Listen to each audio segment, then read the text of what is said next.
Okay, hey everyone, Trailblazing families and Trailblazing families to be. I have a wonderful guest today, somebody who I've met in real life, Zélie Pollon. Zélie is a writer, a travel motivator and coach. She just wrote a fantastic book. And Zélie, I just bought it. I haven't had a chance to read a ton of it yet, but so far, so good. You have lots of great stories in there and great tips. So Zélie travels with her 15-year-old son, correct? 15 now, yep. Okay, great. So a teen son, and they've been traveling a bunch. She's got lots of great information and insights to share with us. She'll tell her story. I'm going to ask her a bunch of questions. Please ask your questions during the Facebook Live in the chat, and I will check it from time to time, and we can ask Zélie. Also, just so you know, my internet might not be great. So if this live stream ends in the middle of us talking, just hang on and we will try to come back. Usually it starts working again in a couple minutes. This is what happens when you're in a little town in Bulgaria. Anyway, we're just going to assume it's all going to be good. It's all going to be good. Hopefully, cross our fingers. So I'm super glad to have you here. We met in San Miguel de Allende, correct? What was it, 4 years ago? Yeah, something like that, if not 5 or yeah. Yeah, time just flies. So we were both participating in the Family Adventure Summit, correct? And were you participating in the Stone Soup? Yes, Okay, yes, good. which was amazing. Those were so wonderful. So I really wish more of those would happen. So yeah, so basically the idea of the Stone Soup, some Worldschooling parents put together a pop-up for a month in San Miguel, and we all lived in our own Airbnbs. Actually, you were living there full time at the time. And right. Anyway, so we would meet up at a co-working space, I think 2 or 3 days a week, and we had lots of activities, and then we would go to the park 1 day a week. And then often on Fridays, Saturdays, and Sundays, we were hanging out too. So it was tons of socializing for a month. And I was teaching. I was going to say, and each of these parents like contributed something that they knew that they, exactly. specialized in, or so it was a really interesting learning environment for everyone, for the parents and for the kids. Yeah. So we all added something to the Stone Soup. I think I gave a talk on how to get work done, have me time, or, just how to have couple time, whatever, me time while you're traveling with kids, above and beyond hiring a babysitter or nanny. So that was my contribution. Do you remember what hugely valuable? So sorry, I have a little cough, so I'm going to be drinking a little tea. Okay, me too. Okay, so Zélie, let's start back from when you started traveling. What year was it, and what motivated you to start traveling? I know that you had some family issues, like unfortunately your mother passed away. I'm so sorry about that. So tell us the story about why you started traveling. Well, first, I just want to say I'm so glad that you're doing this, and I'm so glad that we are single moms out here who are actually inspiring other people to do this, and that this community is growing, because it's so important and it's so wonderful. And as I come back and I have reflections on it, I just value it more and more. So as you say, yeah, in 2016, I had always traveled extensively. I was a journalist. I did a lot of war reporting. So I went into kind of conflict areas and then would come back. My son learned to walk in Mexico. Our family is French. I'm French by birth. So we traveled to Europe in the summer and usually Mexico in the winter. So that was always part of my genetic makeup. And then in 2016, when my mom died, I was in a really high stress job running the news department, radio station news department. And I just couldn't juggle it all. I was broken. I was completely exhausted doing everything you have to do when a loved one dies. And I'm an only child, so I was the only one there doing it all. And I had to leave. At that point, I think it was an escape. Very often I say, I'm not running away from anything. I'm moving towards something. But I think at that moment, I just had to go. I just had to stop. So it was only supposed to be a year. And my son at that time was 8, which I think is a really wonderful year. A really wonderful age, like 7, 8 to start. Yeah, my girls were 7.5 when we started traveling. It was awesome. It's a really perfect timing. So any parents out there who are thinking about it, that, or even younger, of course, but when they're at that age, they're engaged. They're these little humans and they're curious, and it's wonderful. So it was supposed to be a 1-year adventure, and we stopped at the first stop because a little auntie decided to go with us part of the way because she was afraid to travel alone, was San Miguel de Allende. She wanted to check it out for retirement purposes. And I thought, oh, it's this gringo town, I'm not interested. But there were these amazing communities that were there. I met you, I met Lainey, I met Karen King, I met so many people who have actually become the fabric of my friend group at this point. Well, And I so, want to ask you, because I came up in conversation the other day with some world schoolers, and I mentioned San Miguel, and somebody was saying, oh no, that's a retirement town. There's not a lot of kids and young people. So tell us about that. there are so many families who are moving there. One, and maybe unfortunately, because you can get by without a lot of Spanish skills. There are so many activities. There are so many cultural aspects happening at that time. Right now, there is a woman who landed there who formed this group called Teen Connect. And I just got the calendar of all of the events that they have. And it's like movie night and popcorn night and hiking night, and let's go to the waterfalls. And she does these group trips. And so, I mean, there's more and more engagement, and it really is wonderful. Now, Aiden, I did end up moving back and putting him in school there, and it is small. It's a small community. And I think part of what my son wanted now was exposure to something a little bit bigger. But for families wanting to explore. Was it a bilingual school? Was he learning Spanish there? At that point, no. It's a lot of expats there, but the classes were taught in English. There are several others that are bilingual or primarily Spanish, and a lot of families have been like, sink or swim, let's do it, and their Spanish skills have actually improved incredibly. Aiden was one American boy in a class with 6 Mexican girls at this point, so hey. Though he did learn Spanish actually he's not fluent at this point, but I think it really helped him. And I loved it. I just love the school, and I'm sorry in a sense that we had to return, and it was because of COVID. And I think I felt really limited, and that there wasn't enough space for me. I didn't really feel comfortable going out hiking alone. I'm somebody who really loves nature and needs to get out a lot. The online school, I think for every child around the world, that was a bit of a challenge. And I think we all started feeling very isolated. So I ended up coming back to Santa Fe at that point, because I live in a co-housing community. I mean, I'm a huge proponent of community living anyway, and of building your communities wherever you are. I think that is. Yeah. Listen, a couple of people have asked, the town is San Miguel de Allende. I've typed it in the chat. It's a beautiful colonial town. It's a higher elevation.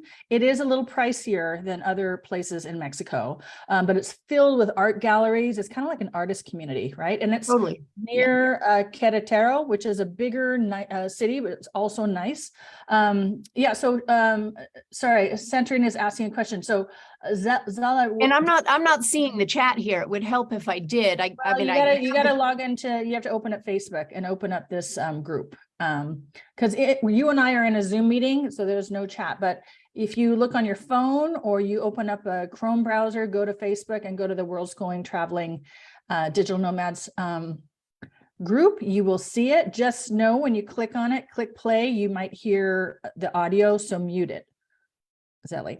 Anyway, but you can share the chat with me if that's easier. Okay, I'll read it. I'll just read it to you. So again, Zélie lives in Santa Fe, New Mexico. Actually, I think Santarina is there too. So maybe you guys can connect. Oh, interesting. Yeah. And I call San Miguel Santa Fe South. So it's 4 hours north of Mexico City. You fly into either Querétaro or León. It's an hour drive, and you go to the town. And it is definitely a retirement artistic community. But again, you have access to a lot of other towns nearby. It's an 8-hour drive, or a flight for 150 and an hour and 15 to go to Puerto Vallarta, the Nayarit coast, or something like that. So it's pretty accessible. It's a beautiful town in Mexico. But again, you're living in another beautiful town, Santa Fe, New Mexico, where Santarina Davis, she just clicked. She's like, this is where I live. So maybe you guys can meet in real life. Anyway, okay. So sorry, you started traveling in 2016. You stopped in San Miguel. You stayed there for a while. So continue your story. Did you travel around a bit more? So yes, we stayed there for a little bit, which was great, and then made these kind of amazing connections and then continued our journey. So we went down through Mexico, we went to Peru. I had a friend who has a yoga retreat center in the Sacred Valley. We stayed there for a month. We went to Ecuador, went to the Galapagos Islands, which was just amazing. Colombia, which happened to be my absolute favorite. But at that time, it was the end of the summer, and I'd promised Aiden that we would be going back. And I kind of feel like these promises that you make with your kids, you need to honor these, because it's not always the easiest thing for them. So I'd promised him that we would go back, but I told him I would like to just keep going. And we flew back, and I remember the weeks when we arrived back in the US, and none of my friends had any time because school was going to start up. So we couldn't really set an appointment, or it had to be like a month in advance. There weren't any play dates because everybody was getting ready for school. And Aiden and I kind of looked at each other, and even him at that age, it was like, I don't want to be here. And we literally packed up the car and the dogs. Race is kind of crazy, like the busy American lifestyle. It was so, yeah, exactly. We have to get on everyone's calendars, and I just thought, I still can't do this. And I will say that, I mean, the journey, I lost my mom very suddenly too. And so there was all of that time to process it. And I felt like it did take a full year just to like shed everything. And so by the time the year was over, it was like, okay, well, now I'm ready for the adventure. I'm not just like sad every day. I'm ready. And so we got back to Santa Fe, and it took a couple weeks, and the house was rented, the dogs were packed, and I was driving back down to Mexico. And we decided that because we had met so many people in San Miguel, that this was a place we would at least start. And we had discovered the school because one difficulty that we had traveling, my son was an avid reader, and he loved physical books. He has a Kindle, and he would read all the time. And we got to Mexico, and there weren't a lot of books. There weren't a lot of English books. The English books we found in the library were very menial kids' books. So I found this little school, and we walked in, and I just asked her if she had any books. And he found these big, thick books that he was pouring through. And every few days we'd go back, and she's like, "You already read these?" And I said, "Well, he's an avid reader." And this is the school that we ended up going to. And even though it's a waiting list, they were like, "Oh, no, we want this kid to be in the school." And so, I mean, all of these little bits of fate that kind of come together to make your travel adventure. And again, it's just being open to it. I had no plans to go move to San Miguel de Allende, Mexico. I mean, I'd always heard about it, but so we got in the car after that, and we moved down, and we stayed, 4 years. And very often we would come back for the summers, because summers in Santa Fe are just phenomenal. And I did want my son to stay connected in the event we did come back, and to connect with friends here and the community that I live in. That's good. Susan Lay in the chat says reverse culture shock when you guys went back. Oh my God. And every time I travel, and it's the sticker shock, especially, like, whoa, how much are we paying for this? Or it's shocking. It's just shocking. And when we first moved back, that reverse culture shock was really painful. Actually, it was really painful. Okay, so you mentioned you've been in many places in Latin America, and obviously France. Any other places that you enjoyed traveling to? Oh, the list. And this is, with my son, we had primarily been around France and Spain, but since then we've, I had spent my first trimester in Thailand. I love Southeast Asia. I love the people. We went to Bali. We went on a group trip with Karen King, and that was just wonderful. Last year, we went to Egypt with a similar group. And then over the summer, some of the people I met Worldschooling, we went to Greece together, and, France and Morocco again. I've done a lot of that. I'd like to take Aiden again to Southeast Asia, where I spent a lot of my time. I studied in Bangkok. I've spent a lot of time there. I've never been to the Philippines, and I would like to. My father lived there for years. And so I would like to do that. In terms of Latin America, I would like to go all the way down. When I was younger, I did a motorcycle trip all the way down. I made it to Brazil before my boyfriend and I broke up. And then it was like, all right, so I'd like to finish that. Yeah, that is so amazing. Okay, so other than your son going to that school for a while, are there other ways that he's learned over the years that you've been traveling and world schooling? for me, and I talk a lot when I write about it, and in the book, I write a lot. I talk about our journey. But I really start and I say, well, at first we were going to be homeschooling, and then we were going to be, unschool. And then I discovered this term world schooling, which is really learning from your environment. Mm-hmm. So our homeschooling attempts ended up in tears, and it was just miserable. It was really miserable. And I had also at first tried to sign on to the kind of public school online curriculum that a lot of people can sign on to, but that means that you have to be in a certain place with internet access at a certain hour to be able to access it. So that didn't work for us. So a lot of it was trial and error. And I think that a lot of parents do this. And they start out with this idea of this is the way it's going to be, and this is the way education is going to be. And then you realize that your kids learn from everything. They learn from seeing people on the streets. They learn from going in the market. They learn from currency exchange. They learn from going to historical monuments and learning about what happened. You learn about people's views on America when you're there that you certainly don't get when you're not, outside of America. And I think that's incredibly valuable.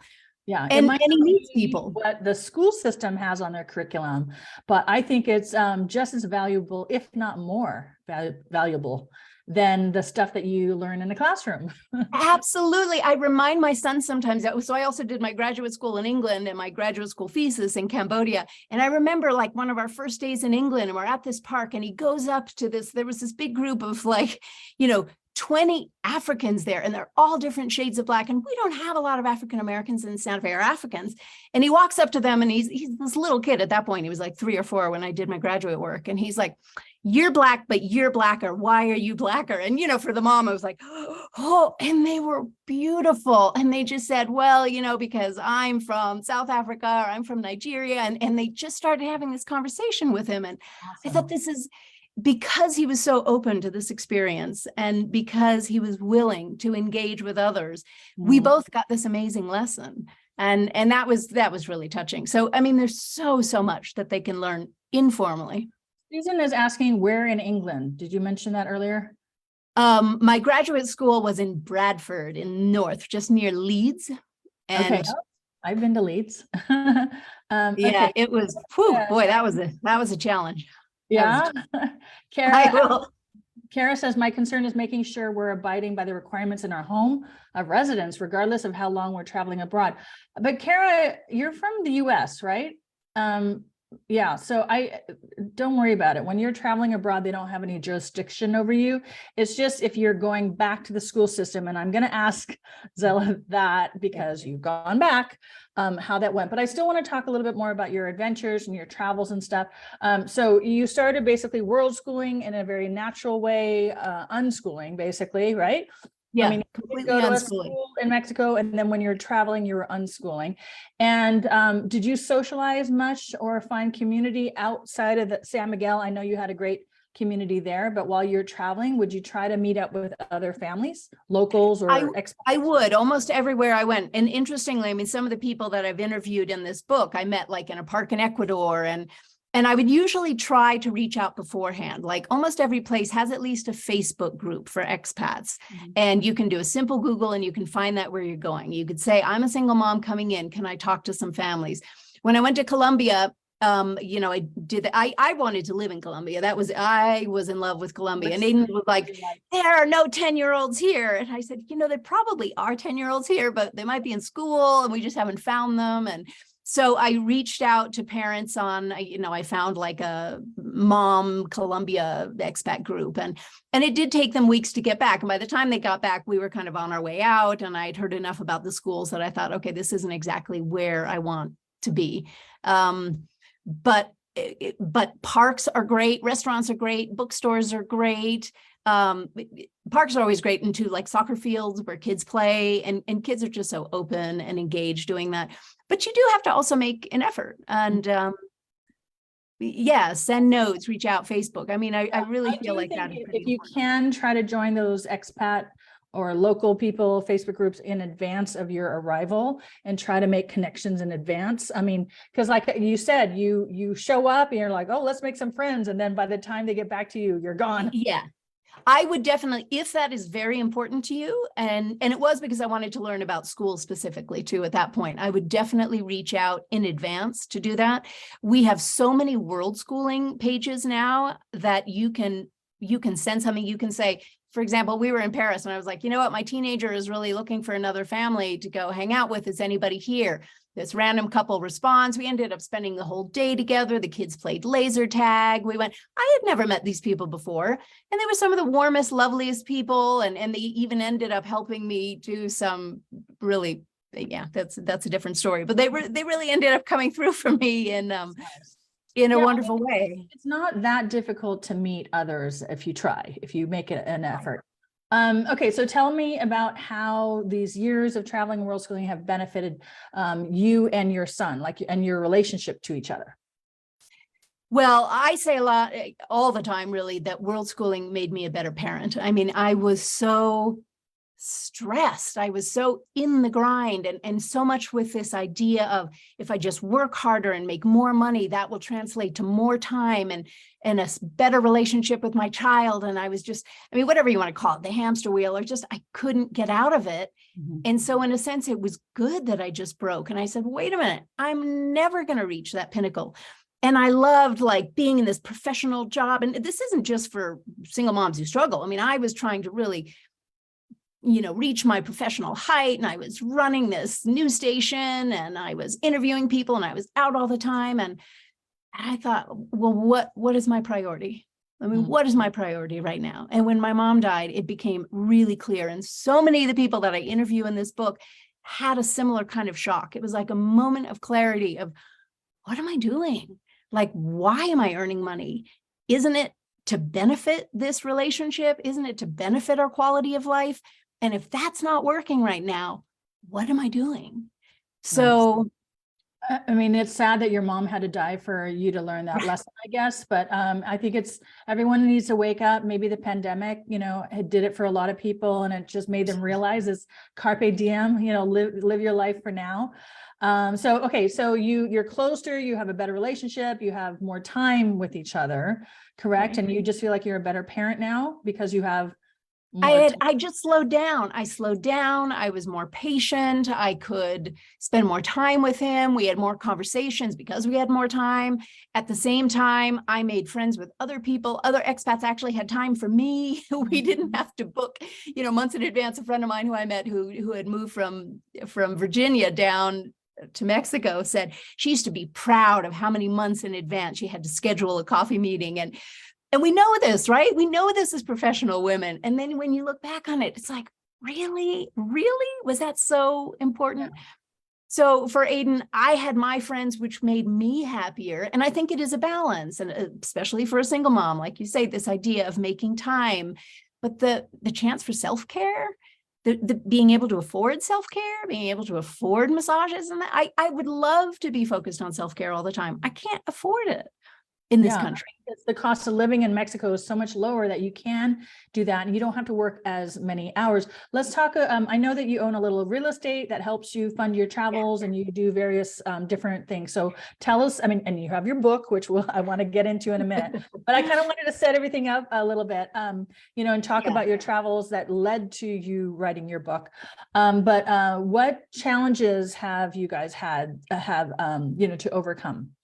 Well, I think like a lot of parents, it really was getting my son connected, and my son is really aware. And I think it was one time when he was like 9 years old and we had just finished this big South America trip, and he looked at me and he was like, Mom, when you're lonely, you go on Facebook or you call a friend. And at the time he didn't have a phone. He's like, I can't do that. I don't have a phone. I don't have friends. And it was so self-aware. And I realized that I was not creating that possibility for him.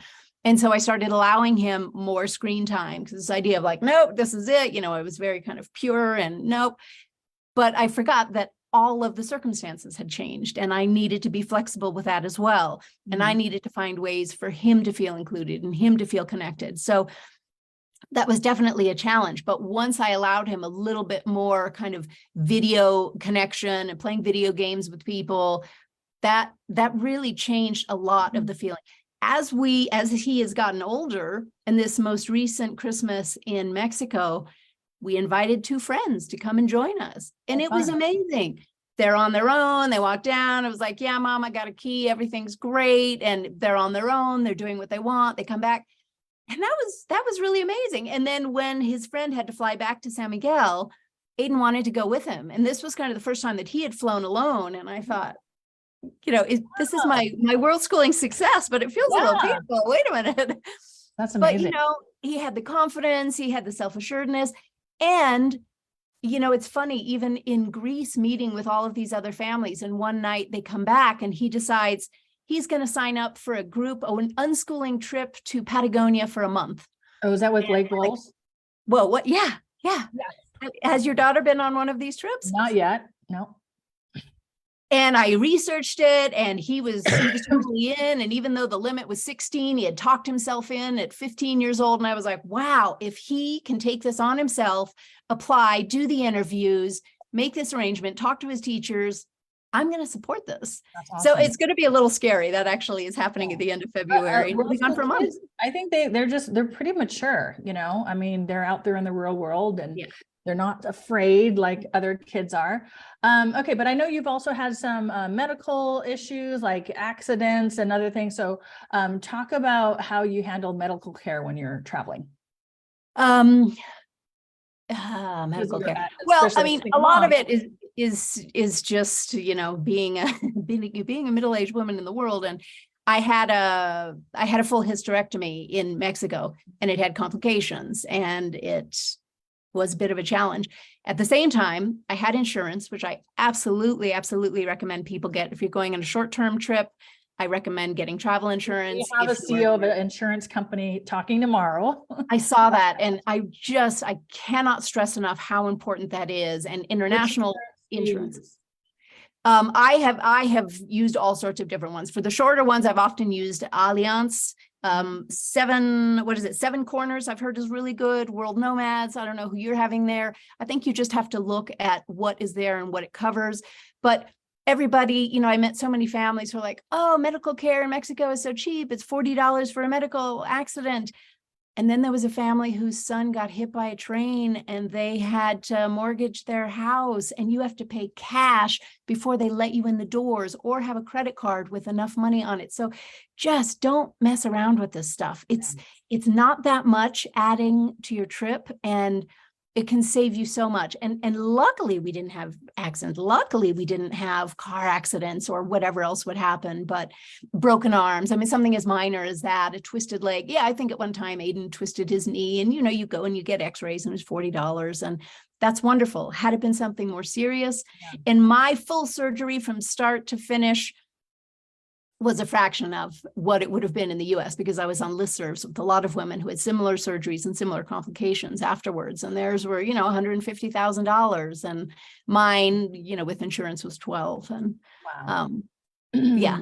That's amazing. So there are challenges, but these happen everywhere. They happen everywhere, right? So I think some people are so afraid of other countries and what's going to happen, and what about the narcos and I think, what about the school shootings here? I mean, by November, we had 3 shelter-in-places at my kid's school. And every day I'd be like, you better damn well be loving this school, because I'm terrified. I am terrified at the way that we do not protect our children in this country. It's one of the reasons we're abroad. Sorry, don't get me started. Our mutual friend Astrid, who I'm going to be interviewing in the future, she said yes to having insurance. You never know what will happen. I would add also having a will in place before you do major travel. Yes. And so let's see, Julie. And a power of attorney if you're a single mom. Totally. Julie says, I feel more alive and inspired when traveling, and I know that my daughter picks up that vibe. And Kara says there's the We Are World Schooler single parents group, which I think we're both a member on that. Okay, so tell me again your how you fund the travels. I think we started talking about you own a couple houses in the Santa Fe area. Yes. So I am a huge believer in real estate and in women, especially having assets. And I think it's so incredibly important. I know that a lot of people who travel have sold everything. They loved it, never looked back. And I have a chapter about that in the book that I think that's kind of amazing. for me, it has always been a kind of a security. And a lot of people look at that and they think, oh, well, she must be independently wealthy. She must be this or that. And I was just telling somebody this story yesterday about this house that I live in. And I wanted to get it because it was in this community, and I didn't have money for a loan, and I didn't have, I certainly didn't have money for a down payment, but everybody kind of was supporting me and saying, we really want to help you find a way. And this random women, I mean, I asked my grandmother, I asked my parents, nobody had any money, nobody give me anything. This little old lady said, well, I'll give you the down payment. And I was like, I had never met her. What? I had never met her. And she went and she wrote me a check for $50,000. I paid it off. I paid it off, in over 5 years. But there is something about really setting intention. And I know some people don't like hearing about all this manifesting and intention, but it is so important. And it is so important with traveling. If this is something that you want to do, you will find a way. There are so many resources out there. My God, you're going to interview Astrid and Clint. I mean, they're amazing. They're just incredible the way they talk about and share the resources that are out there, the way they open themselves up to other community, people of color, sustainable travel. There are so many people out there who will support you once you take that step. So bit of diversion. Okay, so do you have a property manager? You rent it out for? I rent it out myself. There are different ways. I know that some people like to have a property manager because then you don't have to worry about anything. I wanted to keep the 20% or whatever that management fee is myself. So it can be up to there. It's not always that high, but it can be. I have done long-term because I travel long-term. More recently, because I use trusted house sitters. My dogs are like my second children. And if I cannot take them with me, then I'm not really able to rent the full house. And I have a trusted house sitter here. Mm-hmm. Now, when I do not rent the entire house, I am a huge believer in house hacking. So my upstairs bedroom, I always had a roommate there. This year, with Aiden being a teenager, wanting more room, wanting nicer room, this will be the first time ever I've not had an extra roommate in my house to help fund my travels and my savings. So it's a little bit, it's a bit of a challenge, but I want to give that to him for these years that he's in there. So I have convinced myself we will find a way and it will be okay. In general, I like talking to women about investing, about saving, about real estate. It is work like anything else, but so many of the people I speak to have so much more money and savings and partners and this. And if I can do it without any of that, you can do it, really. And eventually, I know that with coaching, I will be starting to talk to women about how to go into real estate and how to even combine resources to go into real estate to have this. Of course, it's not passive, but this has been my bread and butter. This has allowed me to travel for decades. That's awesome. That's awesome. Okay. And so you mentioned that your son wanted to go back to Santa Fe to school. So now you're back, but you wrote this beautiful book from that, all the experience you had traveling. So let's show the cover and let's talk about it because it just came out. Hit the road. Wait, we have to, since I have the blurry background, Badass Mom's Guide for families who want to travel the world. That's awesome. And I go through everything. I mean, I start in the mindset and then how to launch, the kind of things to have together, which would include things like a will, which would include building up your tribe, I talk about thinking about where you want to go. Sometimes you go on these, you go on these websites and people are like, well, where should I go? I have 2 kids who are 12. And it's like, there are so many questions. So I also have questions that you can go through in this book to determine, what do you like? Do you like beaches? Do you like mountains? Do you like cultural events? Do you like museums? Do you want big cities? Do you want small towns? So these are all questions that you have to think about before you go.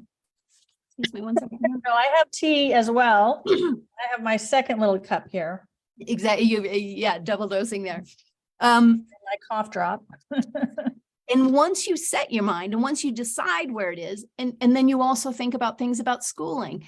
I would definitely recommend talking to your school about the time that you're leaving. Is it okay? Is it not? Do I care about it? Aiden and his public school, I've had lots of conversations and they're saying, well, you've already exceeded your parental allowance for time off. And I said, so what? Well, then what happens?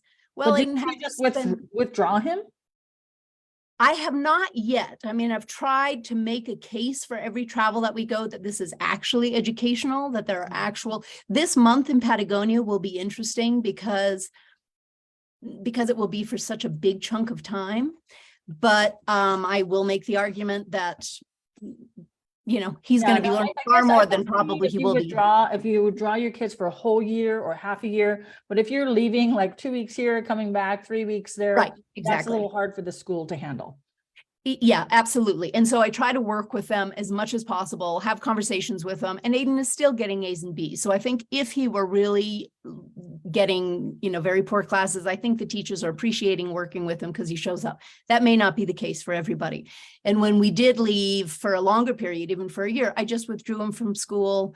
I hope that he could get back into the school that he wanted to get into, but no, yeah. So how was the transition going back to the school system? Sorry, I know we were talking about your book, but we started talking about yeah, this. So, yeah. It was great. I mean, you went to school in Mexico, you've been traveling, world schooling, unschooling. And I will say, so we did unschooling for a year where he unplugged from everything. And then he went back into the class that he would have been otherwise and had no trouble at all. Awesome. So I just want to say that people get really afraid that their kids are going to fall behind. And if they are kind of engaged students, they will not. They may have to make up a little bit more algebra. They may have to take a little bit of geometry tutoring or something, but they really, really won't. They really don't miss that much. And especially with engaged parents. And most of us who are world schooling, we are engaged parents and we care about what our kids are learning and how they're learning and the kind of relationship we have. And that is so vital. Yes. So the transition in Mexico. Other students are not learning. So. Well, yeah. And they kind of find like, well, gosh, they're just talking about this. And I find that, I know even Moreau, Lainey's son would be like, I try to talk about some of my travels and they just think I'm bragging and you may find some of that. And you may find people think you're the rich kid or something because their parents haven't read my book or gone to your classes or something like that. They don't know that that's not what it has to be. Right. And then here in Santa Fe, starting high school again, he had no problem getting in.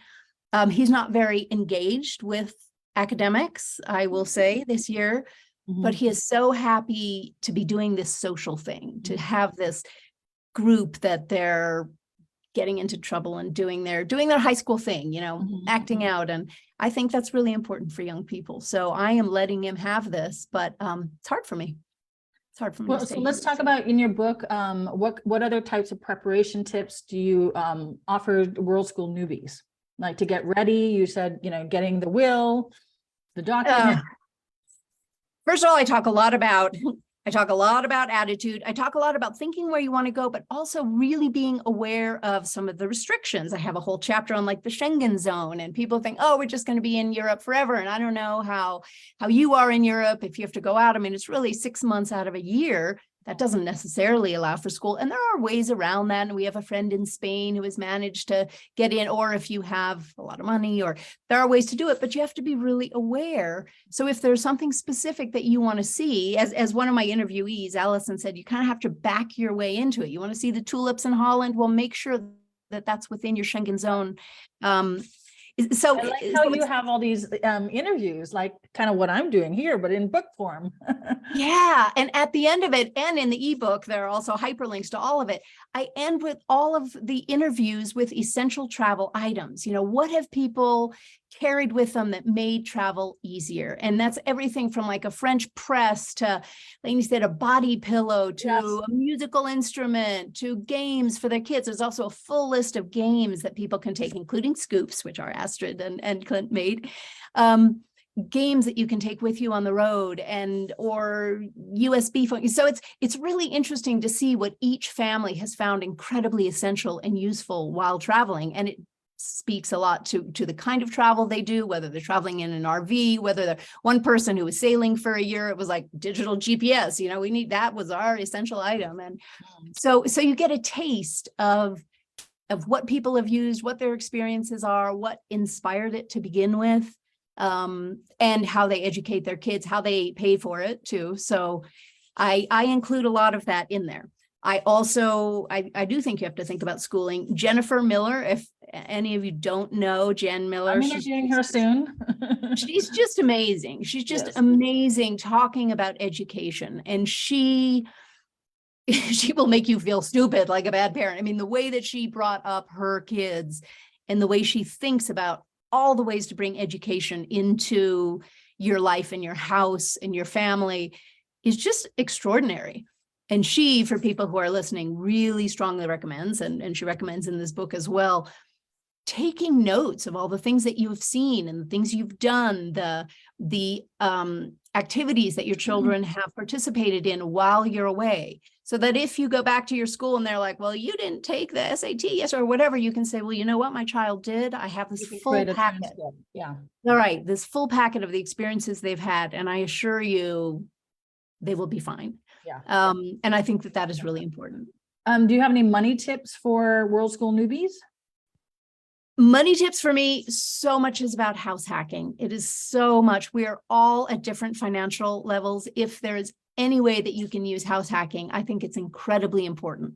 I also have a full page on remote jobs. I think you also handed out, you have a handout on that too, but all of the different remote jobs. I even gave a plug to Chanel, who really teaches moms and people, anybody, how to kind of start online courses, which is exactly what you're doing, but I will be doing as well. And so having these kind of resources are really good. Now, once you arrive there, I have people, you know, who've done woofing, and that is, I want to make sure I get the worldwide opportunities on organic farms. I mean, there's lots of ways to save money when you're traveling, particularly in a place like Europe that is very expensive. I mean, it's immensely expensive. So you want to try to find some of these travel hacks, which might be trusted house sitters, is just extraordinary. I mean, I interviewed Karen King. She had 55 different, you know, pets that they sat all across these different countries. And that is so valuable. Now, it does mean making up a kind of an application, introducing yourself in a really meaningful way. So not only are you able to stay in people's houses while they're journeying, and in Europe, you know, everybody leaves for at least a month in August to get at least a month vacation. So, you know, a lot of these places will be empty, but then you get your pets taken care of. So I've left like 17 times, and I've had 17 trusted house sitters come and sit with my dogs, and they're vetted. And the opportunities on farms, not all of these opportunities will take kids, but you can look at it and you can see this again as free housing in exchange for work, but you can offer it. Don't overpromise anything because it can be very hard work. But she said she baked challah bread. Her husband was a photographer and offered to just take photos of it. So it's not always necessarily farming, but that is something that happens. But it's something to think about in some of these more expensive countries. I'm trying to copy and paste. I think I did it. A link to your Amazon book, your book. Thank you. Somebody asked if it's on Audible. I know it's on Kindle. It will be soon. You'll hear my voice. Oh, awesome. Wow, that's a challenge. Well, you know, I did radio for years, and I was like, oh, this can't be that hard, right? Yeah, seriously, I mean, I would just have to suck on a bunch of these cough drops. Right. No, it took days, but yeah, it's a 5.5 hour recording that I will be uploading soon. So Okay, it will be on Audible. Comments. Julie says, I rent my home in Tepoztlan, Morelos. You can pronounce it better than me. To world schoolers. Oh, cool. It funds our travels. Mexico City is now our base. We were in Tepo 6 years, Portland, Oregon before that. And then Jeff wants to talk to her about buying abroad. So that's awesome. Now, I can also talk to you all about buying abroad and buying in Mexico. And I just did a series of interviews with realtors in Mexico, especially that I ended up, another crazy thing I did was buy a house in Mexico. So in Puerto Vallarta, because that is where, or near, it's up north, and there are some things to be aware of. We already got a couple people who ordered your book. Oh, thank you all, and please sign up at travelforabetterlife.com, and just put your name in if you want to get updates, for example, on a paper and an interview about buying property in Mexico, or some of the other resources that I'm going to be putting out there. So is this going to be, you're going to do real estate coaching? I would like to talk to people about real estate because I think it's incredibly important. Right now, it's such a high market here, but a lot is available down there. And there are so many people also doing home exchanges. We should bring that in when we're talking about financing travels. And there are pages about family house swap, like Julie in Tepoztlan. I mean, saying, hey, I want to spend some time in the winter. Does anyone want to come to Tepoztlan? And that takes care of a lot. So just really being resourceful, creative, and looking around a lot, getting connected to people. And that's just such a big way. And what I end my book on is really saying, it may feel so overwhelming when you're starting out. We know this. We know it's like all the details, my God, and it's scary and this and that. But once you actually just go, once you give yourself permission to do it, then it gets so much easier. And once you're on the road and you're like, what was I so afraid of? And the other thing that I would add, and I know you did a post on this soon, is slow travel is better travel for your family. It is less costly. It is more relaxing. You get better deals on accommodation. Your central nervous system will be calmer. You may see fewer sights, but you'll be back. You'll be back. You don't have to force your 3-year-old to go see the Louvre, no, just go spend the day in the Luxembourg Gardens. So really think about, I guess, be practical with some of your expectations of the kind of travel you're going to do, the kind of places you're going to see, and know that almost every person I interviewed, one of their regrets is that they didn't slow travel. And if they had to do it again, they would slow down. Yeah, it's hard when you're first starting out. You want to see everything, but yeah, you think this is it. I'm going to do around the world and this is going to be great. And we're all going to love traveling. And by the end of it, your teenager hates you and your kids are screaming and they're tired and they want to go home and you're exhausted. Your bank account is empty. And you're like, wow, well, that really didn't work for us. And it's like, well, here's why. Here's why. Yes. Listen to both of us. We know. Okay. So I posted your Travel for a Better Life website. I've also posted your travel blog, adventuringatoz.com. Yes. Adventuring A to Z. A lot of that is going to be moved to travelforabetterlife.com, where a lot of the updates will be, but thank you. I really appreciate you sharing all of that. And a lot of our updates are on there. Yeah. So any other things you want to share, things that you're working on, things that you want to, other than your book, things that you think would be helpful for World School newbies or people just, who love World Schooling and want to know everything about it? I think stay connected. Stay connected to, classes like you, to classes. I'll have a master class that comes out as well, just for people to ask questions and know that so many of us who've been there are more than happy to answer questions. But I think like reading a book like this will at least give you the groundwork so that you're not throwing it out into the abyss. Like, where should I go? I have a 3-year-old. You'll be able to narrow it down and you will make it easier for people like us who have experience to answer and to say, well, these are really great places for young kids. These are really great places for teenagers. So doing a bit of that research and then reaching out and participating in things like this is just a wonderful, wonderful opportunity. And I guess I would just say that it feels so much scarier before you leave. So now that you're back, your son, is he going to be staying until he finishes high school and you're just going to try to make little trips?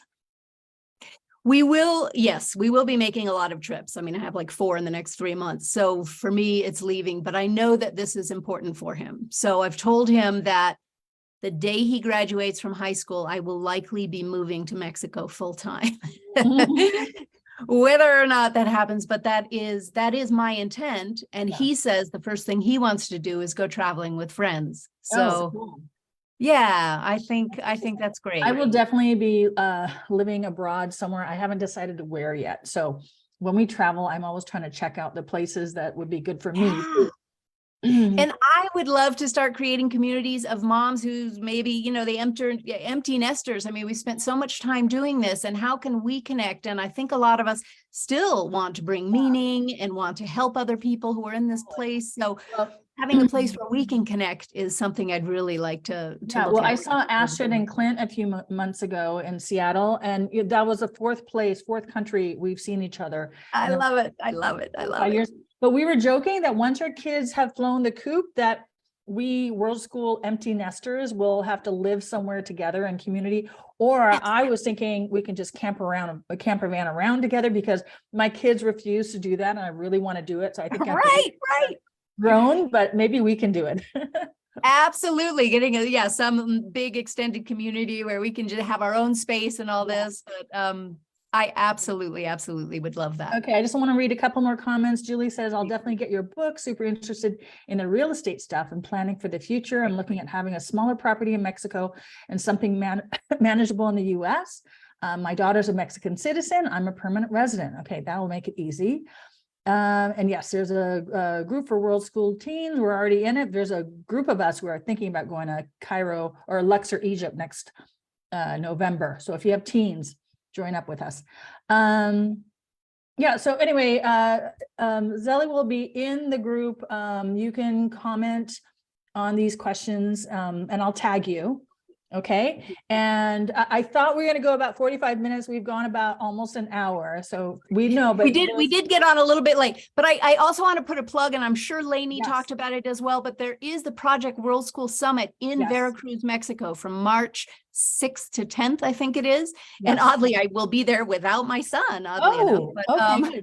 I know. I interviewed her a few weeks ago, and she said, if you register and use my name, I don't know, maybe your name, you could get $20 off per person. Oh, that's great. That's great. And that has been so essential for connecting. I mean, that is really what launched. That's where I did some of the first interviews for this book in I think Guanajuato, when she had it years ago.